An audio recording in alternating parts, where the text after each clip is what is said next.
Hello, everyone, and finally, welcome back. Excuse me, to another episode, episode 279 of the 8-Bit Adventures podcast. Uh, it's been way too long, about 6 months for those who have been keeping track. And a little nervous getting back in the saddle. Not gonna lie. Excuse me, I'm still with the really bad air quality here on the East Coast, dealing with all that Canadian wildfires and stuff. Um, so yeah, the Infinite Adventures is back, bringing you the latest and greatest geeky news of the week. Doing a little bit of a format change for those who have been fans of the podcast for a while. Um, just to kind of make things easier on myself, and I'll get into why we were on hiatus for about 6 months. Um, we're just gonna do the podcast is just gonna transition to just being quick fire news. So it's gonna cut it down. It'll be a shorter show. Kind of to coincide with I myself don't commute all that much anymore, which cut into a lot of my podcast time. So to kind of just cut it down to a little bit more digestible podcast, and not necessarily do like a big, not to tack on a big singular topic in addition to the news wrap up each week. But instead, if there's going to be like a big topic to cover, whether it's like a big game release or a movie, release, or something, like the big Activision Blizzard fiasco or the numerous Wizards of the Coast fiascos and everything, I'll just do a second, episode for that week, and just plan that out. And try and figure out when to do it and whether to do it live or anything like that. So the reason being, to do the format change, and the reason why, so many reasons. Some of them good, some of them bad. For the hiatus, among the good reasons is finally, I got chapter 1 of the 8-Bit Adventures comic done. It's in a book format. You can buy it right now on the merch store. So nice little. It's not a big book, it's maybe about 30 pages, which is not a lot for a comic book if you really think about it. But yeah, it was one of the things where I finally set out to do it, and I took me a few years longer than I planned, and I finally did it. Um, so I did that, got that all squared away, and then I got cancer, specifically thyroid cancer. So I had surgery a few months ago to remove my thyroid, and now I'm on medication. I don't have to do radiology, or radiation therapy or chemotherapy or anything like that. So that's all good. But then I had a number of other health problems that also popped up conveniently around the same time. Um, so the spring was absent. So basically, from December through April had basically been a miserable like 4 months for me. Um, just health wise, like physical health, mental health. Um, and then trying to get back on track and just back in the swing of things. Um, and so now we're here. Uh, so yeah, it's been a lot. And that's why it's taken so long to kind of just get back on track. I haven't even done any comics during this time period. So it's really just been, this is like sort of the first piece of content creation that I've done. Um, Outside of a couple commissions that I did like 2 weeks ago. Um, so yeah, so that's where we're at, and that's also why, the medication I'm on and the condition that I'm in now, I get tired. Um, so to I kind of do a shorter show, um, and just kind of do like the meat of it really is to go over the weekly news wrap up. Um, and just to kind of spend more time with my family. and do that because my kids start school, like school in the fall, and so that's sort of a big shift for me as well. So now that I got that out, the big dreaded announcement, the big C word out of the way. So we are going to go back regular weekly schedule. And then, as I sort of start to get back into doing this regularly, Stardew Valley streams may start to come back, and, comics may start to come back. And maybe some other, light gaming streams, maybe for an hour here or there. But yeah, so that's that. So why don't we get into the news items for this week?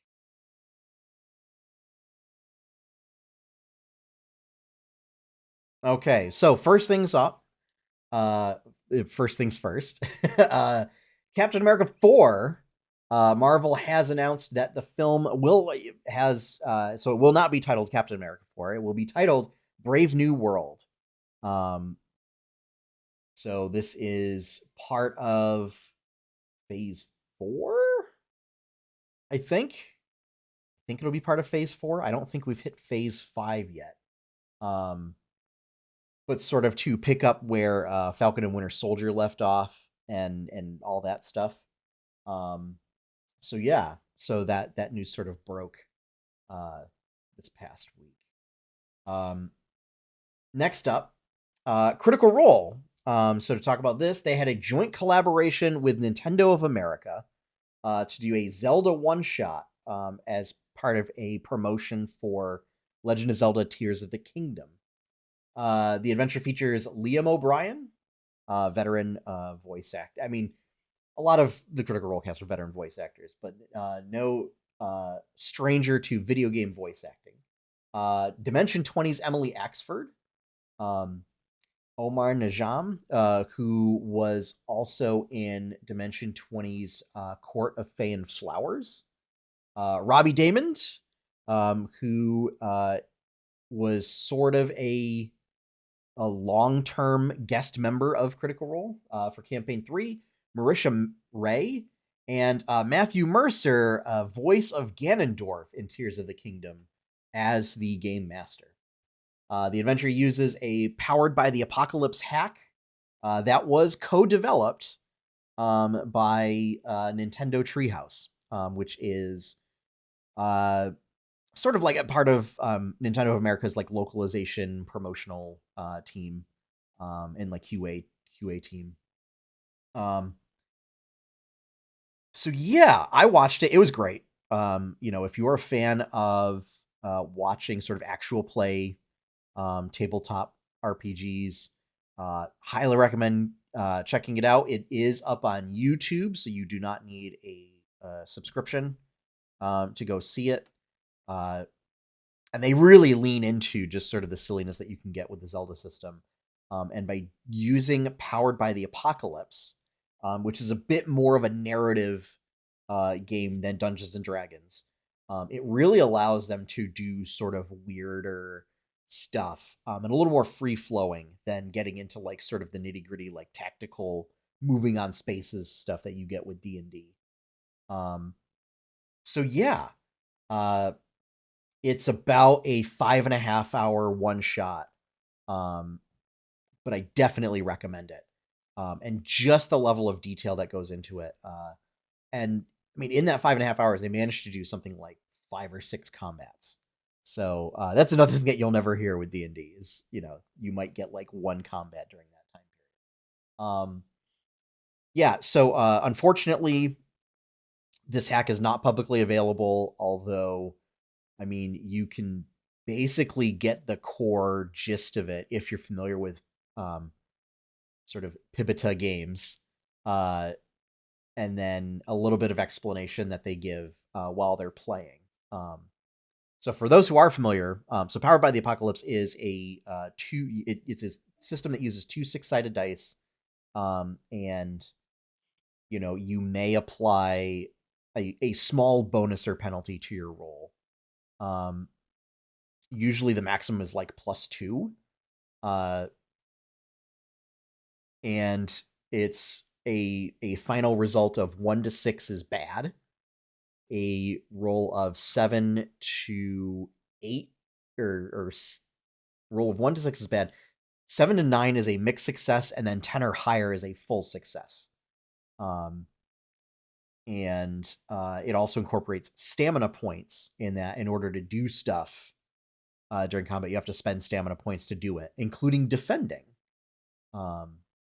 And it's just assumed that, like, if you attack, you hit something, and the enemy will have to spend a stamina point in order to actively defend.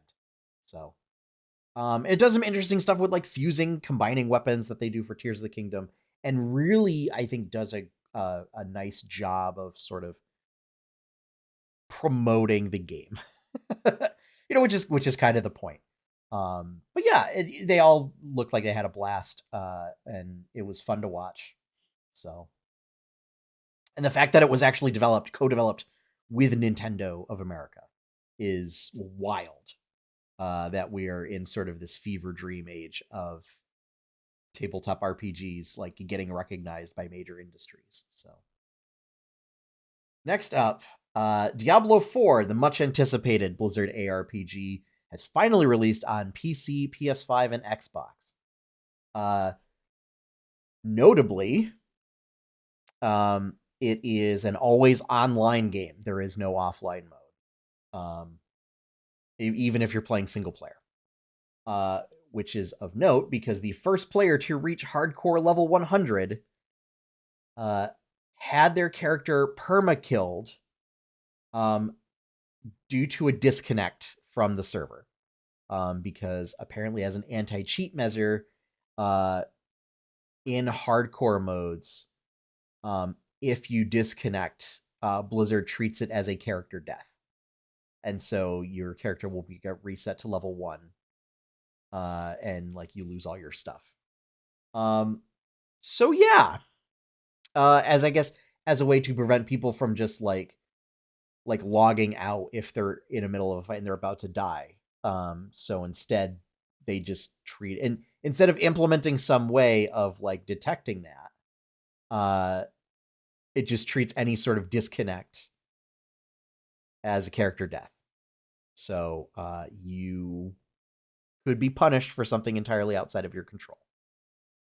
So, yay, Blizzard.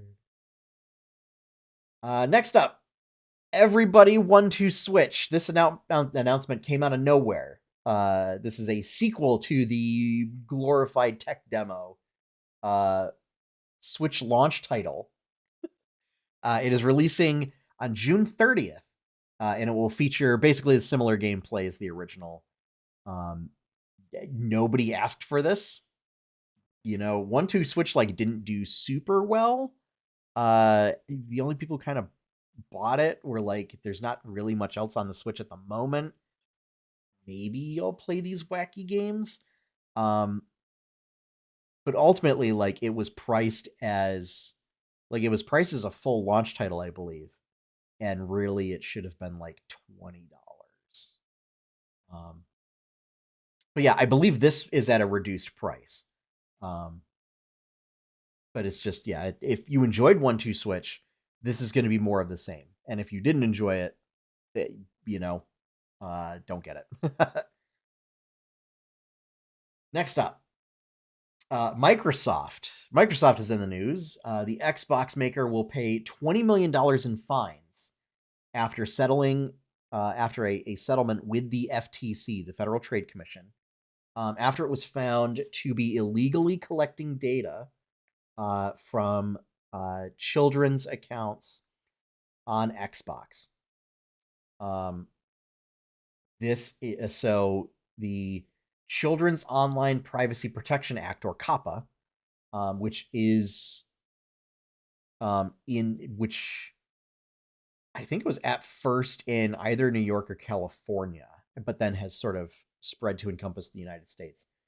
Basically stipulates that online service providers must notify parents of their intentions and seek consent before they can collect and use personal information from basically users that are children under the age of 13. And so essentially what happened was there was a form that was still in use until like 2019 to sign up for like an Xbox account. I don't remember if it was like Xbox Live or Game Pass or something like that. That basically, kids who were under 13 were going on. And there was no like prompt to like have a parent fill it out and review it. So they would just be able to go in, fill it out, and that collection included like usernames and personal info. So name, date of birth, things like that. And then Microsoft's maintaining that there was a glitch that happened that prevented that data from being deleted. So it was being retained far longer than it should have. Microsoft maintains that the data was never used, shared, or monetized, and that the procedures that led to this collection and retention of such data has been updated to now be in compliance. Essentially they took that form down, and they put up a new one, and they sort of fixed it so that like once you enter your birth date, if it determines that you are under 13, it then has like a pop-up that you need to have a parent or guardian basically complete the rest of the form for you, and to get like disclosures and things like that. This is something where, as part of my day job, we kind of run into it a little bit as I work in ad ops for my regular day job. And basically, yeah, you can't collect data on kids, for especially for advertising purposes. Which is really what this came from, is so that more so with like websites can't harvest children's data to send to advertisers, because children are particularly susceptible to advertising. So Microsoft paying a hefty fine and updating their stuff to be in compliance. This is fine. Notably, this will also not be the only time they have to go before the Federal Trade Commission, because they'll have to go later this summer seeking approval for the Activision Blizzard deal. So we'll stay tuned for that. Up next, Nintendo, again, sort of in the same announcement as everybody wanted to Switch, announced that there will be 2 new pastel Joy-Con sets that will release on the same day, so June 30th. These are dual-colored sets, so sort of like a lot of the Joy-Con sets currently. They're like the left and the right are 2 separate colors. Will be a purple and green set. So they're pastel purple and pastel green. The green is notably pretty similar to the Animal Crossing Special Edition Joy-Cons that came with that sort of special edition Switch.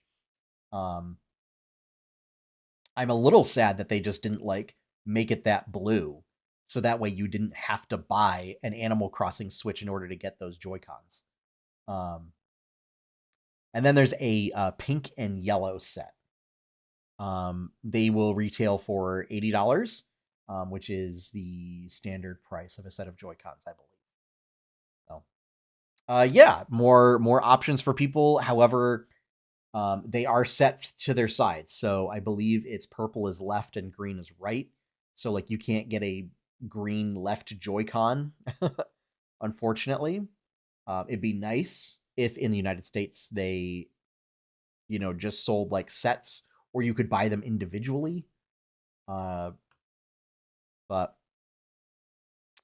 yeah. And yeah, I mean, it's essentially Joy-Cons are intended to be a full controller, so I think they're that price. Although they're technically listed as like limited special edition ones, so they might be a little bit more expensive. Next up, Spider-Man 4, the film. Tom Holland confirmed with Variety that talks about the film had officially begun, but that they've halted the process in solidarity with the ongoing writer's strike. Now, Whether that's actually true or not, who knows? My guess is they might not have gotten very far in talks anyways without writers. So, that said, Tom Holland has always come across as being sort of a stand-up actor. So I could certainly see him wanting to be in solidarity with writers. Um, so yeah, so we'll see if there's any new news on that soon. Um, Although, if what they say is true, we won't get any new information until the writers' strike has resolved one way or another. Next up, some Magic the Gathering news, a bit of a crossover. So in July, there is a Universes Beyond set releasing that is a crossover with Lord of the Rings. Um, and so it's a full Lord of the Rings set is coming. So as part of that, there is a card for the One Ring, and because of the name and the nature of it, Wizards is doing a special single card printing of the One Ring. So it's like a special version of the foil and the card text. Like the card text is written in Elvish, and it's like a special foil and everything. And it is a edition 1 of 1. Um, and that will just be bundled in a booster pack somewhere and shipped out across the globe. Public bid announcements have started coming in this week. Last tally I had was now granted, these are not necessarily binding. It's just people posting on social media like, hey, here's the stipulations. I will pay this much. As of today, current highest bid is $1 million. And of course, like there's all sorts of hoops to like prove that it's real and yada yada. And then of course, whether anybody actually is going to pony up the money remains to be seen. But they've started to come in for this 1/1 printing. This particular printing is foil, full art, written in Elvish. However, based on a video from Wizards of the Coast that they've already shown off of the card, it hasn't even been packaged yet, and it's already starting to curl. Now, all the people that are submitting bids, they're like, yeah, we know it's curled. If it's curled, it's fine. Minimum grading is lightly paid or lightly played, but we want it. So naturally, the meme regarding this now is that people are saying, oh, if I pull it, I don't have any interest in selling it, and instead of like taking it and throwing it in a volcano, as the fate of the One Ring should be. So I mean, realistically, it'll get sold.